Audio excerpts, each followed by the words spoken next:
most 보던 팟캐스트. Okay, welcome everyone. Most pardon, we're back. Joining us today is Daeho Lee, a licensed architect and project director at Ajay Associates in New York. In his free time, Daeho explores AI-generated architectural renderings, sharing his daily visual experiments with over 28,000 followers on Instagram. He's lectured at the New York Metropolitan Museum and other universities on this topic, which I'm very excited to dive into today.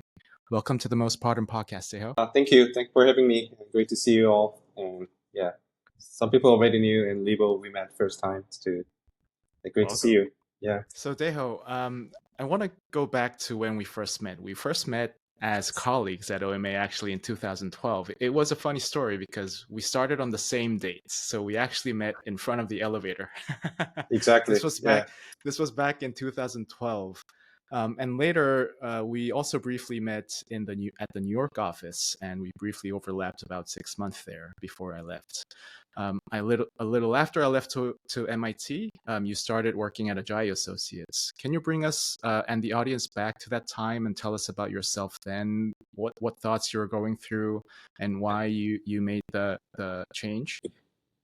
Sure. Yeah. I think it's the day when we first met. I was in Rotterdam just for doing my internship, and at the time I was in the MIT, so it's weird. We just went to the same school, but not overlapped it. And at the time I was so nervous, and I met the guy who has the same hairstyle at the time, exactly the same faces. So that means you look so young, Mingo, still. But anyway, it's a benefit of having a short hair. You become ageless. Yeah.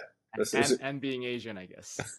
Exactly, yeah. So at the time we studied together, and Mingu, at the time you studying 2 or 1 semester at Strelka or in Russia? Yeah, I just finished the Strelka program in Moscow, and that's how I got introduced. And and we also worked at close proximity. We were at the mezzanine level on the ground floor. Working mostly on conceptual design and like competition work. What's the most memorable moment there? I mean, of course, the kind of maybe intensity-wise, New York is more intense.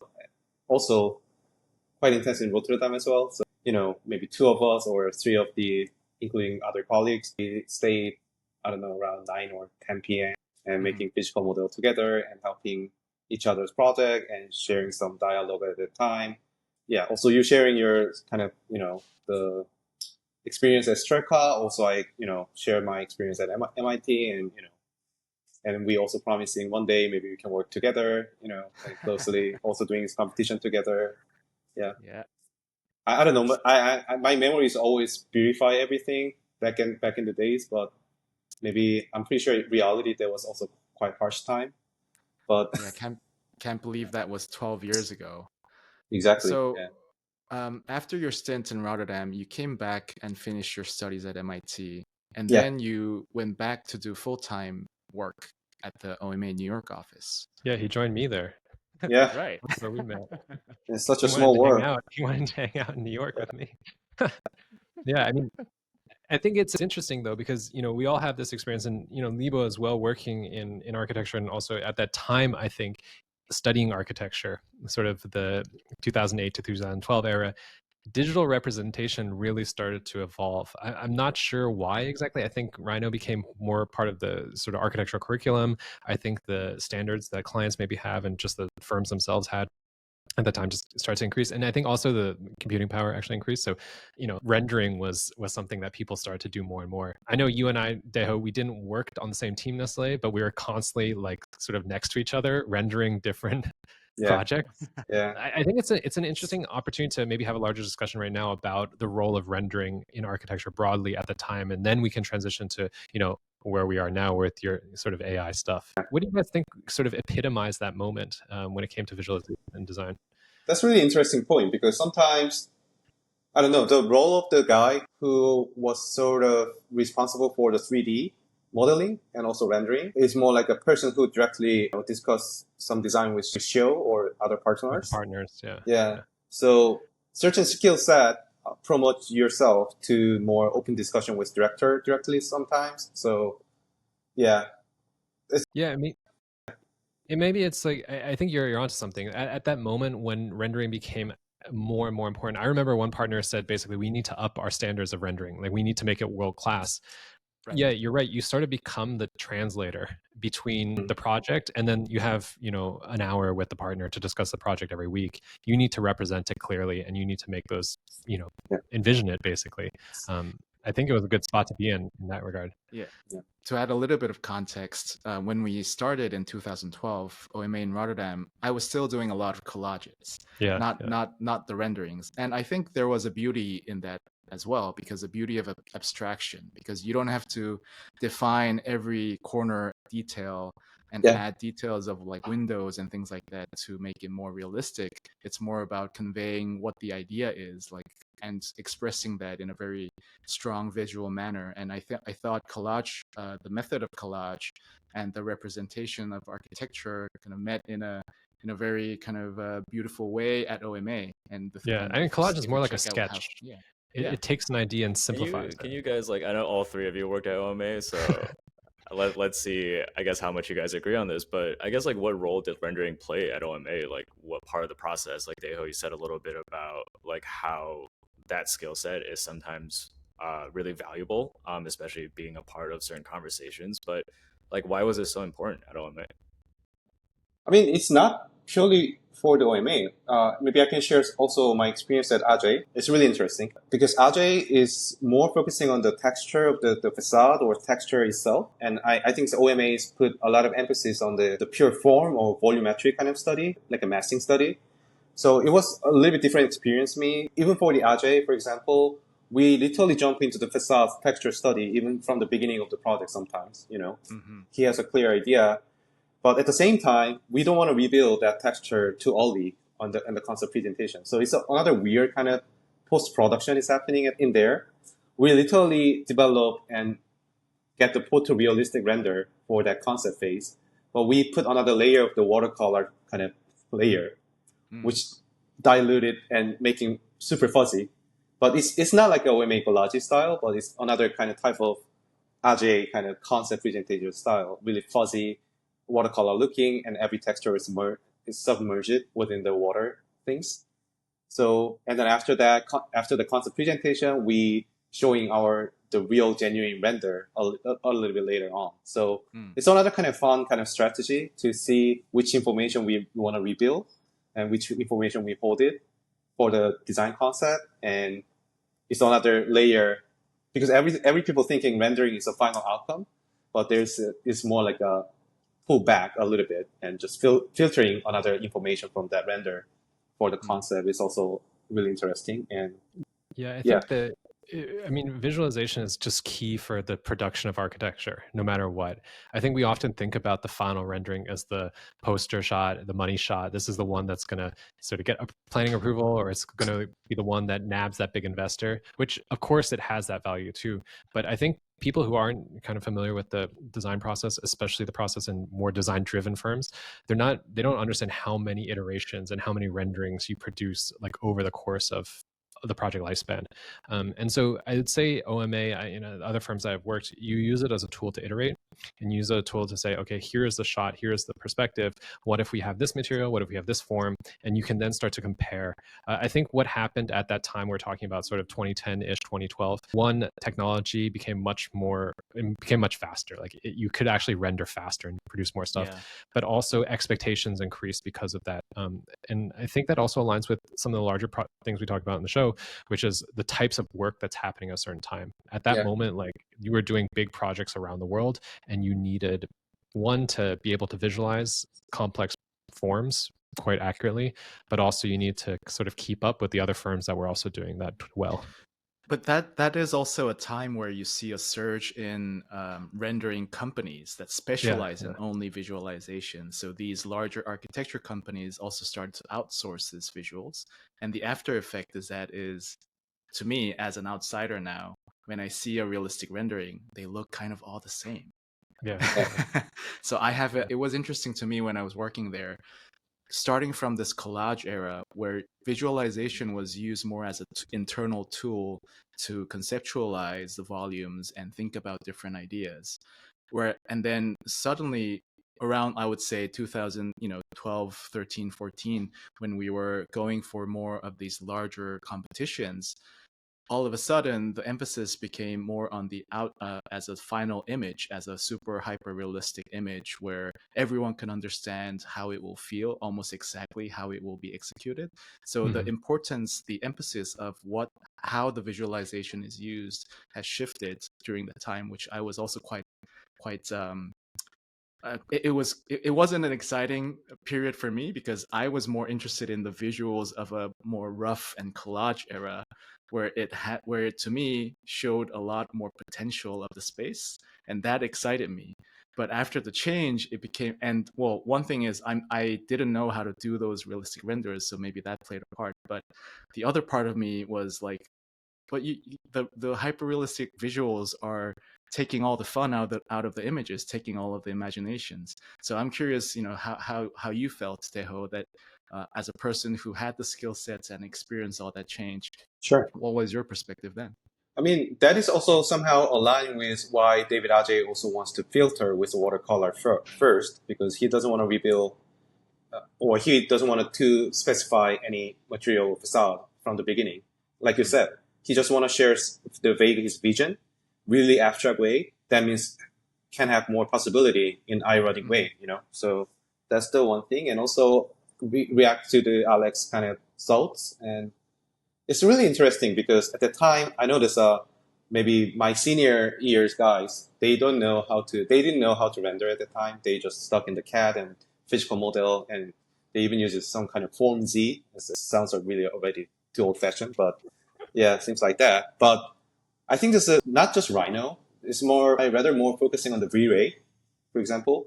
V-Ray is a literally rendering tool within the compatible with Rhino or Max or whatever. Especially around 2010, everyone started using V-Ray at the time, and the V-Ray settings are a little bit tricky, and sometimes there's a kind of learning threshold for the V-Ray for sure. But I mean, maybe it's a little bit off topic. Recent 3 years, another software is coming out, like Enscape or some, I don't know, Twinmotion or Cinema 4D.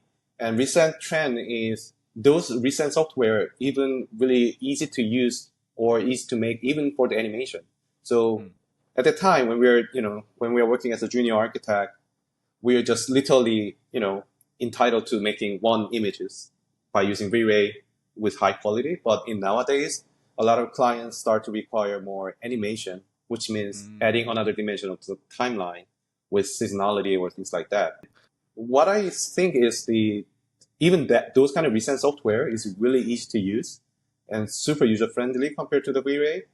So that means accessibility or the openness to everyone. Everyone can get easily, not really easy, but relatively easy access to that softwares compared to V-Ray, which means the learning threshold is getting lower and lower nowadays, and everyone can start making their own video. And back in the days, I was only one, or Alex, or there are several people who are specialized in the visuals at the time. And it's weird way, the privilege, in a sense, we have some more communication channel with director.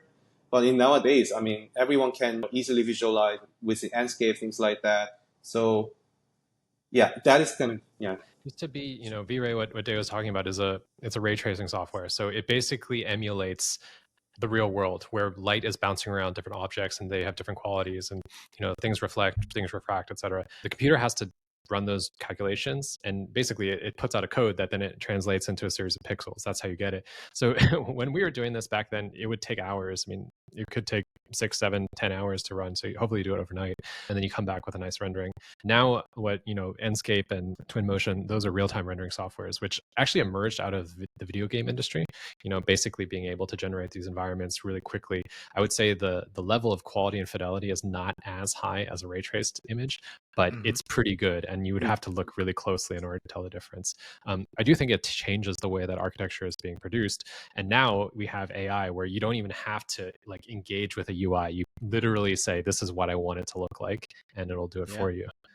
So just scripting became into the picture. You just describe what you want to see, and then it's more the role of the visualizer became more on the editorship side rather than the Well, I ownership think that's side? an interesting debate that's emerging right now is Yeah. what does AI mean? I mean, maybe it's a good time, Daeho, to describe the work that you're doing, sort of your personal projects with AI and maybe how you got into it. Right. And So before we get that deep into it, I think maybe like one thing I'd like to hear is like let's break it out a little bit. So half of it we've been talking about is like the production of rendering and how Mhm. like with improving technology it's gotten easier and easier and more accessible. But then the other part I feel like we haven't touched as much on is the role of rendering as a communication tool throughout kind of the beginning phase of the project. And I think that's something really important to kind of understand before we dive into how I guess the tech influences that decision. Mhm. I mean, Yes. that is a really good point, Libo, because I also I'm about to bring up that issue again because some people thinking maybe narrative is really important tool to communicate with clients and all the diagram, explanation, beautiful plan. We always prepare to support our narrative. But ironically, sometimes clients is really get bored about those kind of series of narrative and plan and Right. section. And when we start to showing series of the money shots, they realize, oh, this is our space, this is our building. And ironically, they react more actively for the visuals rather than storyline sometimes. Of course, it depends on the clients, but I mean, in terms of the communication tool of the visuals, it's not just like a beautiful shot for the building. It's just like it's not like an ending credit, you know? It's more like when we start to open up that discussion, it also brings clients into our world and our imagination of the space itself. And we can open up the discussion. Yeah, like the client's not an architect. Like they can't just get through dialogue what you're imagining, but with Yeah, images, with renderings, like you can start communicating some of that idea and really, yeah. I guess it makes what you have in your head really real for the customer and is this medium of communication throughout that portion of the project. Right, it's so important because I think line drawings, so plans, sections, elevations, those present the logical framework of a project. They can communicate, how big something is, the general structure of that space, but you'll never perceive a project in pure elevation or in pure plan. That's just a sort of it's actually an abstraction of something that it will never be. You'll never be able to see it like that. What the rendering does is it actually gives you an emotional perspective on the project. And I think what you're talking about, Daeho, is very clear in our relationships with clients, but also our relationships with our own work, where we start to inhabit that space for the first time and start to say, does this remind me of something? Is there something I'm reacting to positively or negatively? And that I think is really critical in the conception of any sort of space because everything, of course, needs to be logical and needs to be structured a certain way. It needs to stand up. It needs to be able to be constructed. But at the same time, the final result is actually that experience when you're in place. And maybe that's sort of one of the things that 3D rendering over the past decade or so has been able to really advance. Renderings are used throughout. So at the beginning, visualizations are more of a persuasion tool to the clients, right? You need Yeah, to get their attention. So if it's a sure. competition, you want to shine among the other architect submissions. And once the clients have chosen an architect to work with, now the visualization is used more towards communication. So you've already surprised the architects with your arguments, with your plans and stuff. Now you're talking about realization of things. Are visualizations and renderings also used in that process to add fidelity? Yeah, I think so. Yeah. I mean, also, we're normally using really surprising money shot from the beginning to, like you said, to convince our client and, to speak up our vision. But after that, maybe after SD phase, if we dive into DD or CD, it's more like the rendering style also changing from more abstract or exaggerated way to the more accurate way. For example, we study a lot of joint pattern or panelization through the render. So it starts to become more accurate realm from the V-generate realm. So, and then that is also sometimes super helpful for the client still because of course, at the beginning, they enjoy the vision, but as the process is going by, they also interested in what's the panelization look like in our single room or something like that. So their imagination expectation is also following our design flow, let's say. So it's interesting. The visualization universally apply for every single phases, but its own characteristic or style has been changes from the beginning to the end. Yeah. It seems like you're alluding to the role of it seems like you're alluding to the role of visualization as maybe a common ground to discuss the project. I mean, I think we've all had experience where we're dealing with maybe a consultant, an engineer, and we need to talk about a certain aspect, let's say the structure or the panelization of something.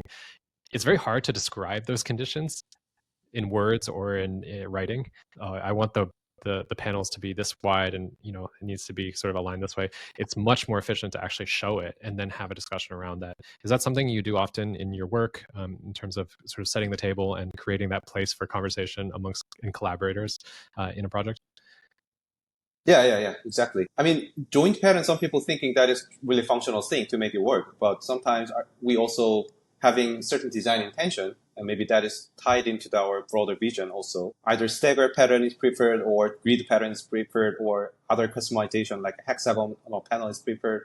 I mean, that is even for the facade application, right? So of course we can discuss more technical way. I just literally put on the sample and elevation drawing for sure. Sometimes visual still, I don't know, personally I still believe that all the visualization still ties into our main narrative and our main concept of the projects, and that is just like many small branches out of that. I think it's also easier kind of weapon or tool to communicate with clients. So yeah, that's my just rough thinking. So you gave us a good summary of how visualization and renderings are used in architectural practice. What made you drawn to AI visualization?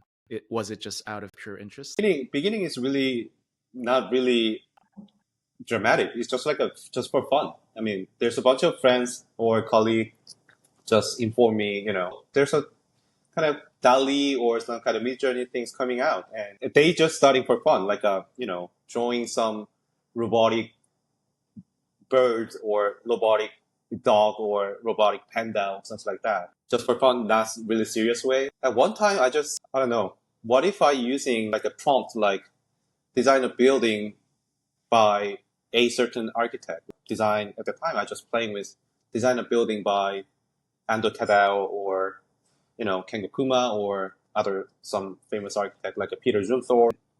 That was also just part of the just fun game, But at that moment, I was using the Mid-Journey, and I just realized the quality of the Mid-Journey is quite shocking. And AI is mimicking the style of the certain architect in a really high quality of the visuals. And some portion, of course, more than 80% is not working. It's really merging in a broken way.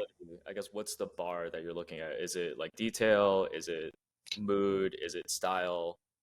I mean, I mainly saying the volume and the way the volume is connected and the way the overall building is working. Sometimes the stair is just flying over the 10 feet high, which just doesn't make sense to me. So, but I just filtered it out, those kind of nonsense images, but still like a 20-30% of that visual really inspiring. Sometimes, And when was this? That was almost right after I using the Mid-Journey. It's like 2 or 3 weeks after I started using Mid-Journey. Like summer which year? It's like last year. So last year. Oh, so not that far ago. April. No, it's not that far ago. I started using Mid-Journey since 2023, I guess, or beginning of 23. So it's only happening about 1.5 year. And now when we look at your Instagram posts, they look stunning. Like they look like an actual building in some sort of desert area. Is that still Mid-Journey? Or Yeah. I'm really lazy person, so I'm not testing that much software. So how's the process like? How do you create renderings with Mid-Journey? So at the beginning, I only using the text prompt just for fun, design building by, like I said, a star architect or a kind of local architect, whatever. After that, I took this process more seriously, What if I just giving image prompt together, but that image prompt, what if I just mimic the design process that I learned from OMA or David Ajay? Because they are, even though their office style is totally different, but I believe there's a common rule or common kind of logic behind the creative design process, let's say. So we always collecting certain inspiration, and we digest that inspiration and we develop into our energy by creating a lot of options out of that inspiration, like 3 different options or 30 different options, 300 different options. And then after that, certain design director or partner or, the owner selected 1 or 2 best option out of 300. So I just realized those kind of the common rule or stages can be applied to the AI process as well, because basically AI is exactly the same structure. We are giving AI as an inspiration, and AI manipulate and combine all the things together in a bit random way or unpredictable way, and they are creating 3,000 different options. And I'm the director. I just choose 3 or 4 best visuals out of those. Yeah, I think there's a really similarity between those two, and I started take that process more seriously maybe after 2 or 3 months of my journey. Yeah. So image prompt, meaning you also feed not only a written script, but also a reference image that you want to achieve, like a certain style. But I noticed that image prompt is getting in more controversial kind of realm. And for my kind of study, I intentionally avoiding using any architectural reference images for sure, because that's the kind of hidden rule also among these kind of design offices. Of course, they also using a lot of references, but OMA, also David Ajay, doesn't like any contemporary architectural references. They always using some reference from earlier generation or from the different kind of industry like a fine art or sculpture. So I try to also follow. Is it an ego thing? Like you don't want to reference your peers? Or kind of, I don't know, the design copy or some kind of referencing things. It's almost like it's also kind of similar, in the music industry. Either they're just sampling from more earlier version or 70. When you're referencing certain song from the 60 or 50, it's more like a homage or some kind of reinterpretation rather than copying. But if you're referencing kind of 3 years ago music into your new song, people are always saying, "Oh, this is just copy of plagiarism." Right? Yeah, plagiarism for sure. So I think that is half ego and half avoiding plagiarism. But anyway, I mean, I also try to find that, and I try to apply that logic into my process. So basically, I using the image prompt coding from some certain sculpture or certain art painting, or really 60 brutalist kind of architectural images by Paul Rudolph or some certain, I don't know, Scandinavian or Soviet Union kind of example, things like that, constructivist kind of things. In order to get to one of your outcomes on the Instagram post, how many rounds of selection process goes in? Like how many rounds of Midjourney generations go into those? Just an estimate. It's such a wide spectrum. One day, maybe after 5 minutes, I get sense of, oh, this might be work. But the other day, maybe I can spend like a 2.5 hour, 3 hours, but I still struggle to get the right direction. So it's almost the same. Imagine you're opening your own studio and you're hiring one junior architect, let's say. And one day, maybe that junior architect got super inspired and super hyped, and he produced all the options that you really wants to see. But the other day, maybe you get so frustrated, this junior doesn't understand what I'm trying to see, and he just wasted his 4 hours doing nothing. So, I mean, to me, AI is more like not a tool. It's more like another version of junior architect or intern. That I can work together. Yeah. So, like the junior architect, if you use Midjourney over and over again, do they get better? Like, does the prompt time get shorter and shorter, or is it also still random? Big picture wise, still random, but I get the certain the tips or my impression, maybe that keyword or that prompt working quite well. For example, I'm using some style of the movie director that I like a Denis Villeneuve or some kind of things. And that give me certain style of the atmosphere or some vibe, and that even affecting certain aesthetic of the building itself. I normally using a lot of kind of movie director's name also to get the more coherent style, let's say. So, how much control do you think you have in that process? So, for instance, you said you feed image references. Can you feed a massing model, and then does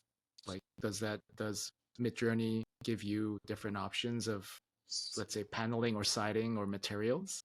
I mean, that's really interesting question, because I tested maybe 2 months later. I have one question on my mind. What if I just feed them the volume that I create in Rhino, and do they can understand what I'm trying to do? And I just started, and I gave in the AI 3 different perspectives with the same massing. It's like a zigzag tower that I create in Rhino.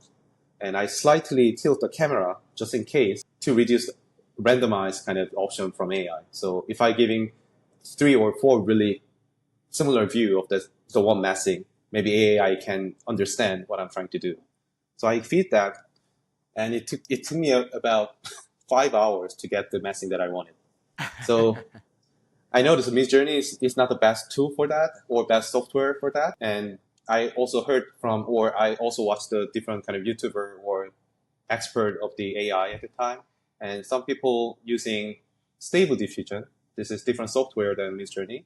And that software is more accurate version of that translation of Rhino massing to certain visuals. So it was also interesting.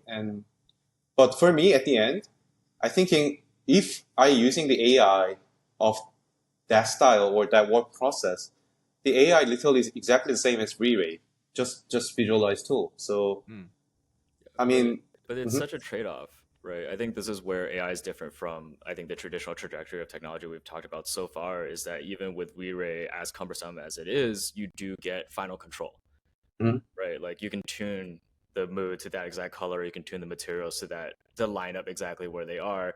And as far as we've gone with like Unreal, things like that, is like it's kind of the same. We just do it a little bit faster. Computers are a little bit more responsive, but if you want to go and turn that wood paneling like 2 inches, move it up, like you can do that. But with AI, you completely lose that, right? You get the speed and the quality, but you can't tell Midjourney to move a panelization like 1/4 forward.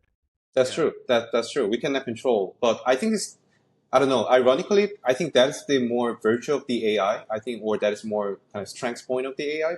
For me, I don't want to use the AI tool under my 100% control, let's say. So I just have really vague direction or vague imagination of the space I want to explore.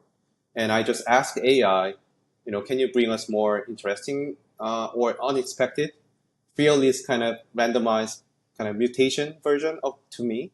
So I think this Midjourney, especially Midjourney, is really good tool or good software for those exploration. But as you mentioned, Libo, I mean, if he wants to have 100% control, and if I want to use AI just for the visualization tool, maybe Midjourney is not the best tool because, as you said, I cannot ask Midjourney to have one more panel on my facade. It's not like that. So yeah. That's a great point, because when you are creating, like you're designing a building, right? The visual tools that are available now, like AutoCAD, Rhino, the designer needs to put in dimensions. And oftentimes, with my experience, I felt that those are kind of limiting my imagination in some way.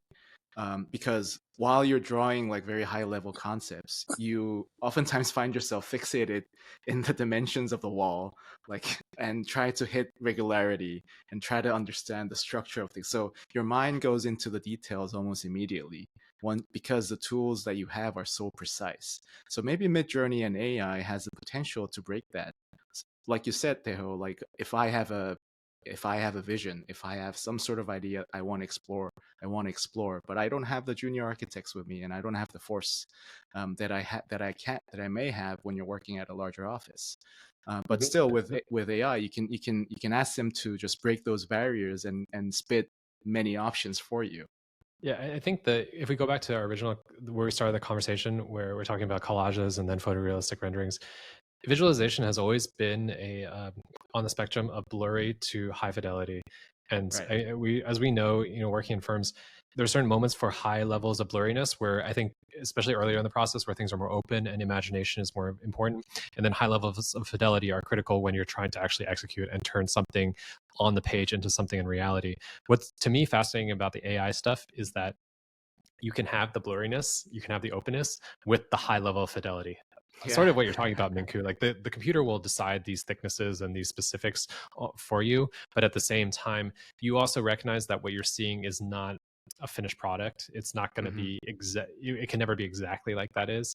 At the basic level, it's simply an image. It doesn't have any sort of structural framework or logic to it. It doesn't involve physics necessarily. It's a flat perspective. There's no other perspectives that are generated around it. But I think this is happening in a really interesting time, because we're starting to sort of condense the process of design across that spectrum from blurriness to reality. And also, it's really super interesting kind of argument, because sometimes software is control you. For example, if you're using Rhino, we still stuck in this certain dimension to create the certain volume, right? We need to give the X, Y, Z coordinate always, that already giving you a certain impression, I'm controlling the volume in a specific way. And that is exaggerated even the Revit. Sometimes designer complain a lot of Revit because the way it working is not really flexible. So some people really prefer Rhino, but for me, the Rhino is also quite controllable. So that's why I always stuck or having some difficulty to explore the various options in Rhino. Sometimes I always limit it myself, and I also censor myself. Maybe that is not feasible in terms of what and what and what, So, I mean, people sometimes just really underestimate the characteristic of the software. It's just nothing. For me, I mean, that is also unconsciously impact you, the way of thinking of your design. So maybe that's why some designers still prefer to explore with the physical model, because physical model is just literally intuitive. You're not controlling any dimension yet, just exploring the possibility of the volume itself. But to me, the AI has, of course, this is totally different dimension, but AI also has that possibility because we are not controlling anything. We just ask them to bring some randomness and any idea that I cannot even imagine at the time, So it was quite interesting. AI is a little bit different grain other than the other 3D software for me. Yeah. You mentioned that you might have a project that was generated with AI, that was conceived with AI, and it might get built. Yeah, I think it already built and it's somehow a little published. My friends who own the company, and he asked me to, at the time it was not that serious because they don't have any site. They only have their strong kind of brand identity, and they have strong concept of the brand. And they're basically skincare and cosmetic brand in Korea. Mm-hmm. And they have really strong concept of their brand. Like we're pursuing the untouched nature, but we are not pursuing green. We are pursuing more brownish landscape or nature. Earth tone. Yeah, earth tone. And it's kind of really cheesy concept that, they're ingredient from Madagascar in Africa. And I know it's a really cheesy concept, but anyway, they have strong kind of brand identity at the time, and they want to translate their brand identity into their first flagship store. But they were not sure they even want to have that flagship store or not. So my friend just asked me and sharing his kind of brand narrative and asked me, what if you're in charge of designing certain spaces based on our brand identity? And I was so into the Midjourney. And whenever I heard that kind of the request from my friend, I was like, this perfect kind of opportunity and chance for me. Transfer or translating that identity into the spatial kind of things. So, and also it's perfect condition because friends just allow me just 1.5 weeks to bring something. So if I'm using the Rhino, I cannot never achieve that things within a week and a half. So I just giving the image prompts from their brand images, plus some inspirational image from certain art installation, like Olafur Eliasson's kind of images, and adding text prompt, like a 2-story flagship store in Seoul, South Korea, busy backstreet, but with the kind of cave-like a rocky facade with the brown tone and meandering of the concept interior. So, and rocky kind of facade renders, and beautiful kind of goldish kind of product display integrate within the render's wall, something like that. So I gave in those kind of text prompt and image prompt together, and they gave us like 4,000 different options. But imagine, because Midjourney create the 4 options within the 1 minute. Literally, roughly, dumb mathematics give you, if you spend 1 hour, you can get 240 images as an option. So 2,000 is just like 5 days or, 4 days if you spend like 2 hours per day. So, and out of 3,000 or 1,000, I finally picked 3 or 4 images. And it was quite interesting because I never thought I can get certain level of that spaces. And yeah, that's the story. I mean, yeah. Yeah, I saw those images, and Daeho, I mean, if everyone's okay with it, can you show us the image? Sure. So this is a project that I did last year and recently published it and completed. This was a built version.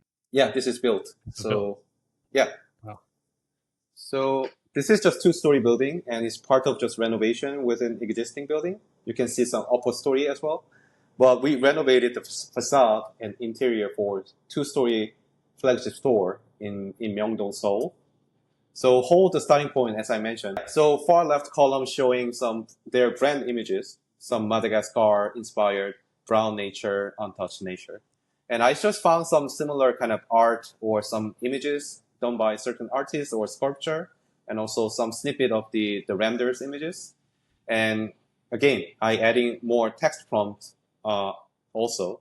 And when I giving those kind of input to the AI with a text prompt, they giving 1,000 different images, but I select those three and share that to clients. And clients on the far also, right.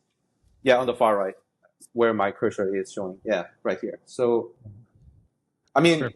For those of audience listening just on podcast, we're seeing a sort of cave-like situation. It looks like the entrance to a retail store, but it's sort of if you were entering through some cavern, yeah, quite organic mineral type space. because that's what client wants. I mean, clients clearly wants, we want to have something filter from the really busy urban street to the more untouched nature area. So the facade should be more like a kind of wormhole or some kind of really dimensional kind of filter that can bring people from the 2000 to, I don't know, back in the old days with the untouched nature. Was Like a Denis portal. Villeneuve inspiration here? Because it's very Dune. Yeah, I think I'm using some cinematography by Denis Villeneuve. Yeah, for sure. And I mean, you can see some. I mean, the outcome is totally different, but there's a kind of similarity of that shape pattern or the cave-like facade is applying to the certain portion of the facade. You can see some similarity and purely inspired by this kind of AI generation. So, and then after that, for sure, I mean, final kind of outcome is a bit different, but you can some notion of kind of meandering paths on the first floor. So it's not like a linear like that, but it's more about making looping to make it work within the site condition. Do you think you could have had the same result if you hadn't used AI? Like if you had just knew that you wanted to produce something like this, or do you think it really was generated by the collaboration with the software? I mean, of course, maybe we can design something similar by using only Rhino for sure. But as I mentioned, within the limited time frame and also the amount of the texture and the rocky kind of the surface of the facade, maybe it's gonna take me like 3 or 4 months more to make the similar quality. So Yeah. Think and about also, drawing those artificial stone-like patterns on the facade. Yeah, yeah, it's very hard to draw organic shapes. And I think the software is able to do it really quickly. Yeah, but I think at the same time also it's like the final result's very different from your initial inspiration images, but the vibe is Yeah. very similar. Yeah. So it's like establishing the idea versus rendering it could be very different. And this is, I guess, a case where the speed at which you can get that combination of these two ideas into some spatial concept was really important, and using Midjourney really got you there fast. and also I trying to emphasize the communication tool as a visuals because we have been discussing visualization is also a crucial portion of the communicate with clients. And I just realized this using AI generation image is really appealed to the clients. And they just instantly got the idea, oh, the space might look like that. And even clients are searching certain sites for their flagship store after they saw those images. So because, I mean, so we almost like, how can I say, the image tool is not just like a merely outcome of the design, but it's more like a initiator to open up the further discussion of how can we process these projects into reality. And client was super supportive when they first, after they seen this kind of all the study that I did. And You said this was done in a week and a half? yeah, until I get these images, it's more like a week and a half or 2 weeks. So very limited amount of time at the time. That's amazing because you are working full time, right? I know. So we shouldn't discount that. So it's really, I mean, it's like a work of 3 days or 4 days maybe. Yeah, I do. So I think this process was just fascinating when we first talked about it because first I was shocking how, like what you said, Libo, the AI generated images had this tone of a space, and it's not that far from what's been realized. And I think if I was, if I didn't work on this project, of course, but if I was to do it, I would never thought of like this cave-like entrance. And the fact that, the AI generated images, you had to filter from like several thousand images. That alone gives me a sense that AI tools can be an amazing breakthrough type of processes where, now you don't have to rely on an army of junior architects to bring you like hundreds of options if you don't have an idea, or if you just want to think about an idea. You can do that in AI in a certain way that you just literally take an inspiration from the client and what they like, mix it with what you like, and then voila, like there's a space. So that alone kind of alleviates all the pressing points in the current architectural practice, right? Like, because you need to have so many people working hourlessly during the conceptual design phase Right, but in a way, to like, generate this idea, are right? you then designing if you're just picking from generations, or are you just curating? Right? I mean, that's That's a that's a really question. yeah. I also have that a lot of question through the Instagram or even from the lecture. I mean, then what's the role and what's the role of the designer? Or they're I don't know. This is it really positive or is it even negative? Kill all the future jobs or even diminishing the industry. So and my question is, I always emphasize there are three steps through the design process. So pick the right inspiration and make the mutation and choose the right selection. So of course the AI. I think from my point of view, AI can take over the second kind of the part of the design process.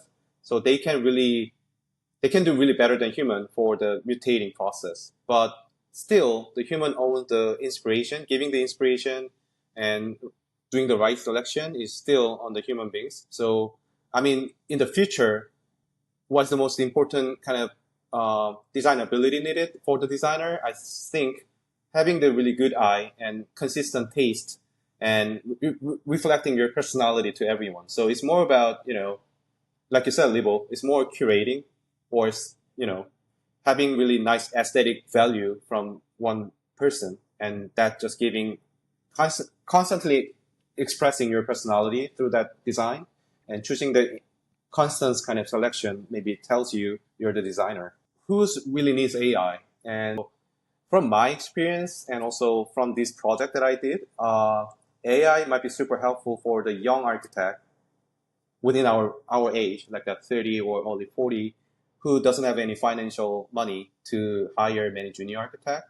It's like a one-man or two-man office, or even just freelancer designer or individuals who struggle with the financial kind of things. Maybe they can start using AI and just expressing their vision and identity or whatever their design aesthetic with the limited amount of sources. So that I also experienced that, and that was super helpful. And maybe many young architect who has ambitious vision or the design idea, but still struggle with the working hours and software. I mean, they can explore a lot of possibility using AI. Yeah. What do you say, Daeho, to the pessimists out there? Every time there's a new technological advancement, there's a group of, let's call them the establishment, that says this is going to ruin things. This is not okay. This is diluting the purity of this and this discipline. What's your response to them? There's a lot of, even the Instagram, there's a lot of bad comments happening. Sometimes it really hurts, sometimes really hurting. Hackers And everywhere. yeah, hackers everywhere. And some people just nonsense kind of thing. AI is just shit, AI is just terrible, AI is just nothing. But regardless of, beside of these kind of just premature comments, there's a serious concern about the certain professor in Korea. For example, what should they teach? Is it really worth to teach the AI to the students, like a first year or second year of the students, how to use the AI? And what's the value of that? And purely based on the perspective of the educator, is it the right tool to teach to the students? So I didn't give the direct answer for that, but I just share my experience by saying that maybe our generation is really celebrated because as we are young, we experience all the thing with the analog, not digital. And maybe first and second year or third year of our undergrad, we start to learn how to using CAD and Rhino. And that is a transition for me from the hand drawing. Even my first year or first semester, I'm still learning how to draw with the paper and hand drawing of my first semester. Libo and I were the last. We were the last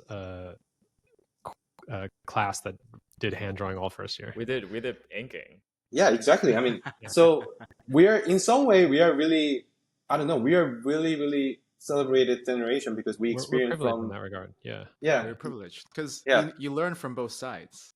Exactly. So, and even after my undergrad, I went to MIT and I start to learn about some grasshopper scripting thing and also V-Ray visualization. And after the graduation, I joined the OMA and explored more kind of software and technology. And now I'm facing AI. For me and for our generation, we accumulated the various kind of experience, from the pure 100% analog to the AI. We naturally just learn how to use it and how to not use it, or how can we mix together. But the more fundamental question is, what does it mean for the young generation right now? They already, they already using all the Instagram and digital tools when they're aging like 3 or 4, and maybe totally different, totally different human beings, for example. Yeah, but I guess it's the same with us, right? Like we had Rhino was relatively new. We had Grasshopper, which was relatively new at the time. It didn't even come prepackaged. But now you walk around, you're like, hey, that's Grasshopper, that's probably Grasshopper, right? So, I mean, our professors didn't have any say in, hey, like we should teach these guys Rhino, or we shouldn't because it, ruins the purity of inking by pen for hours on end. And maybe this is something that's the same, is like, we don't really get a choice. We don't get to make that choice for the next generation. They're going to make it on their own. And if it's going to be an effective tool and it does the job well, I think it's inevitable. But I think it reminds me of a quote from Marshall McLuhan. I think he said something like, ignoring technology will not stop it from advancing. Something like that. Right. It'll happen regardless. And I think, especially within design discipline, it feels like you should probably at least have an expertise around it so that you can control it and you can start to use it in the best way possible.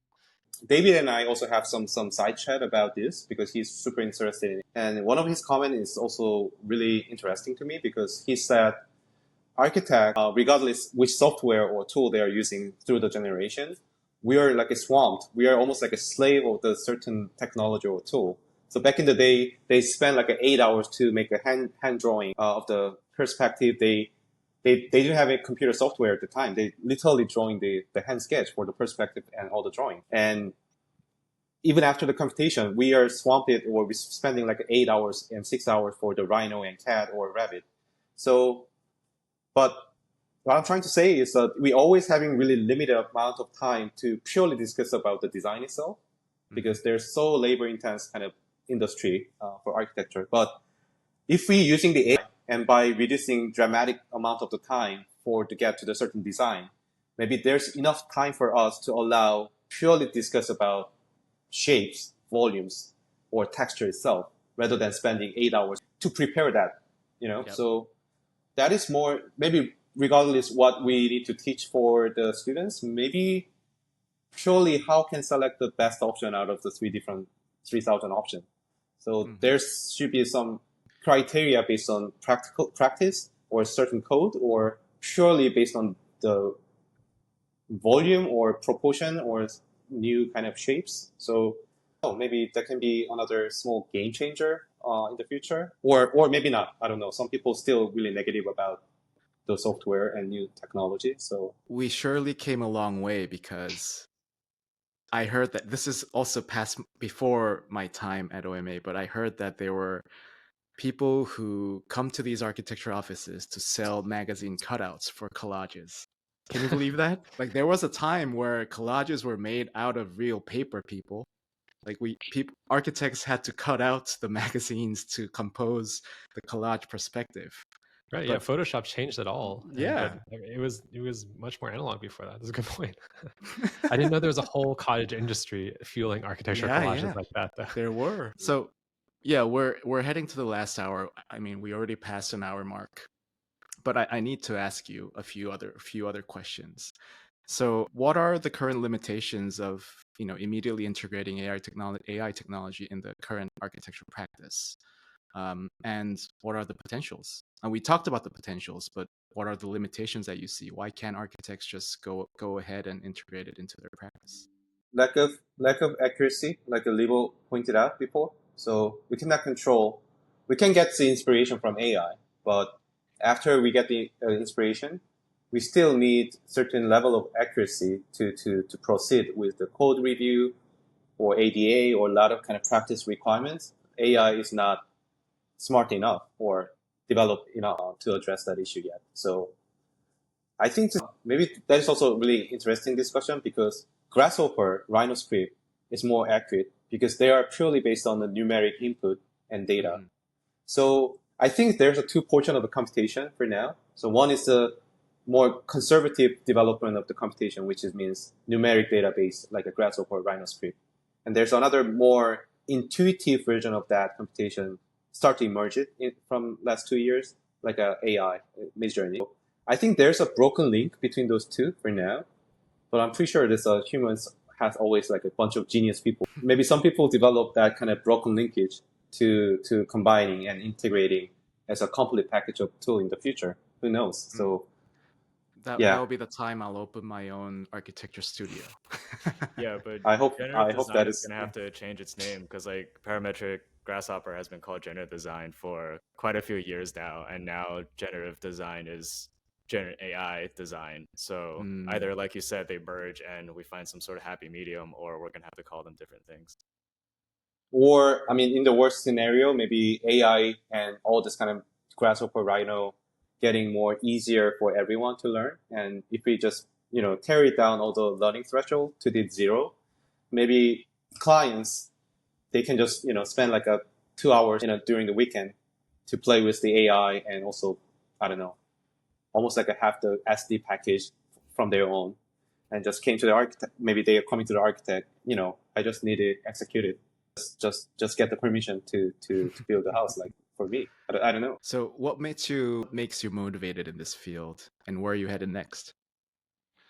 I mean, I really want to explore more like realizing those crazy imagination into the reality. So maybe that's the one reason why I just keep posting to the social media. I always seeking some more opportunity to realize these into the reality, and also maybe sharing those kind of AI integrated design process to the people who work in the architecture industry or outside architecture industry. So maybe, yeah, I mean, that's the goal. And I don't know, maybe that is really helpful for the industry or not, but I'm really interested in changing the way of the communicating with our architecture vision. It might be change it a little bit. Yeah. Yeah, what I appreciate about you and your work and this conversation is that you're not you're still heading towards the path where you want to open your own office and build more projects Yeah. that are designed forward, and I truly appreciate that. And also, you're not the type that who's stubborn or fixated into one single technology or one single methodology. You are a person who always search for something new, and you are a person who adapts to the latest and newest technology and try to find ways to integrate it. So I bet that at someday you'll succeed in that realm. I guess Alex, this might be a great time for the last question. Yeah, we always ask our guests this one question based on the title of the podcast, Most Modern. We, as the three of us, Minku, Libo, and I, we don't really know which era we're in. I think there's a lot of things happening right now. I think it is one incredible example of the sort of things that even a few years ago we could never imagine. So, as a send off, can you describe how you perceive the era that we're in right now, and where you think we're going heading forward? Oh, that is really tough question to answer that.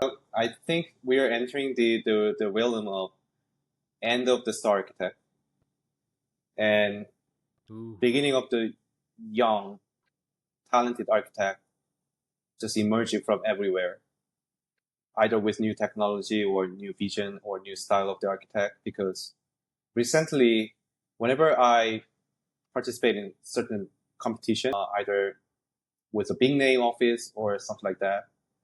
There are some young architects always bring really brilliant style or curation of the spaces.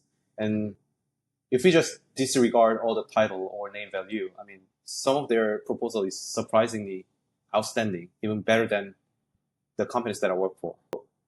I just realized, and also globalization and pursuing the star architect happened like 20 years ago and continue until now.